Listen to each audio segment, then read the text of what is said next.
¿A dónde es la casa? Ahí, en esa tranquera blanca. Lo que empezó en el ámbito privado salta hacia el ámbito público. Estos hechos defraudatorios implican al Estado. ¿Con qué derecho usted me dice que yo me vaya de mi casa? Tranquila, Doló. Lo hacen para intimidar.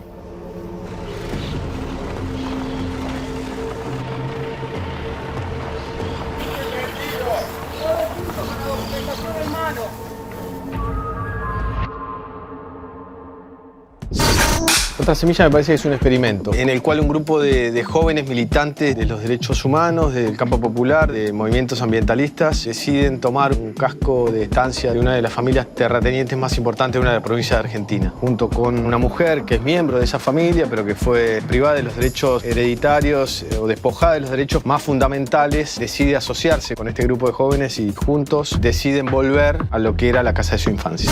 Yo hice una primera película, Los Cuerpos Dóciles, que los que estaban organizando este movimiento vieron y les parecía interesante la forma de contar, cómo se cuenta esa película, y les parecía que era posible articular un relato con similares características. Y a partir de ahí se contactaron conmigo y yo la verdad que no tenía noción, me sorprendió el plan de acción o el movimiento que ellos iban a hacer. Tomé en contacto, conocí cómo era la situación y esa fue la forma de llegada. En este experimento, en este movimiento, confluyen muchas fuerzas que están invisibilizadas y que están naturalizadas dentro de lo que es el ejercicio del poder. Y me parece que este movimiento desata esas fuerzas y expone el conflicto, qué es lo que está en juego. Por un lado el campo popular y por otro lado una familia que es parte del poder, que sus ancestros han sido parte de la constitución del Estado, en el cual hay presidentes de tribunales de justicia de esa provincia, gobernadores de esa provincia. Entonces me parece que esa contradicción, que esas fuerzas, que ese movimiento iba a generar era algo interesante para narrar y que la película cuenta. De una manera directa me parecía interesante la posibilidad de asistir al suceso, de estar presente en el suceso, no de narrarlo posteriormente. El documental dura 14 días, los 14 días que duró la toma de posesión, desde que entran al campo al desalojo policial y judicial. Se filmó en Entre Ríos, en Santa Elena, donde está el casco, por cuestiones logísticas que sucedió en ese lugar y por cuestiones históricas de la familia. Me hubiese gustado también poder contar diferentes partes, también estar del otro lado de la tranquera. Por la violencia que se desplegó a partir de ese movimiento y a partir de esas fuerzas que se desatan, no fue posible. Entonces la película cuenta lo que sucede ahí adentro. Después el armado o el montaje duró bastante tiempo porque es una película que está narrada en tiempo real y entonces poder construir una historia ahí adentro fue más complejo. Nunca me pasó de ir a filmar sin saber absolutamente nada de lo que iba a pasar. Era un interrogante, era una situación de mucha tensión, también de peligro. Durante también el rodaje de la película hubo situaciones también de mucha tensión y de miedo concreto, de no saber qué es lo que puede pasar o de no controlar la situación, decir, bueno, estoy en el medio de una situación conflictiva, la cual no manejo y no sé cómo será el desenlace. La película cuenta un suceso, es el lapso de tiempo que dura ese suceso. Confluyen un montón de temas que entiendo que son actuales, como la distribución de la tierra, el manejo del poder, el manejo de la justicia, el manejo de los medios de comunicación, la producción de alimentos, los vínculos laborales, los vínculos de esclavitud, los abusos de poder, la violencia económica y la violencia de género que la película muestra. Entonces, todos esos temas están en la película.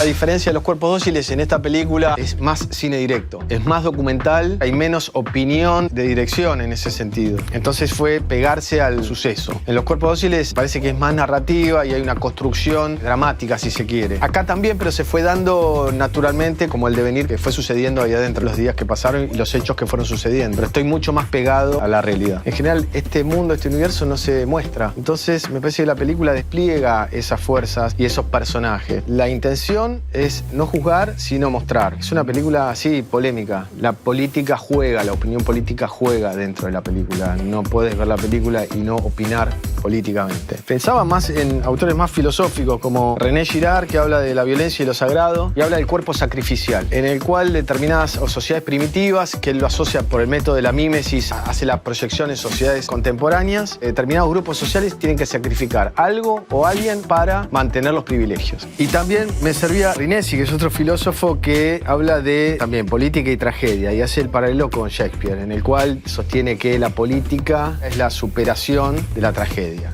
Entonces, Hamlet, cuando Horacio y Fortinbras dicen guarden los cuerpos, pongan los cuerpos atrás de las cortinas, limpiemos la sangre, el resto es silencio, es porque llega la política como organizador y como forma de articular la tragedia, como una superación de la tragedia, o el acuerdo entre Montescos y Capuletos. Es como decir, bueno, vamos a acordar para evitar la tragedia.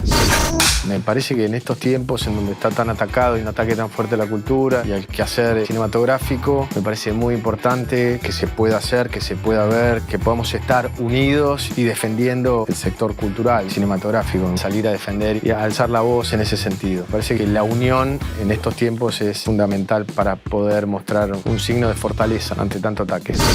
Mi formación está vinculada a la actuación, que es la ficción y la construcción de ficción y cómo reinterpretar la realidad a partir de la ficción. El género documental me resulta muy poderoso, mucho más verosímil que la ficción. Resulta muy difícil pensar estructuras de ficción que soporten el verosímil. Este devenir del mundo documental hacia zonas híbridas, hacia zonas más poéticas, hay un avance muy fuerte formal desde el campo documental. Entonces esas zonas híbridas que se siguen desplegando y siguen apareciendo me parecen muy poderosas.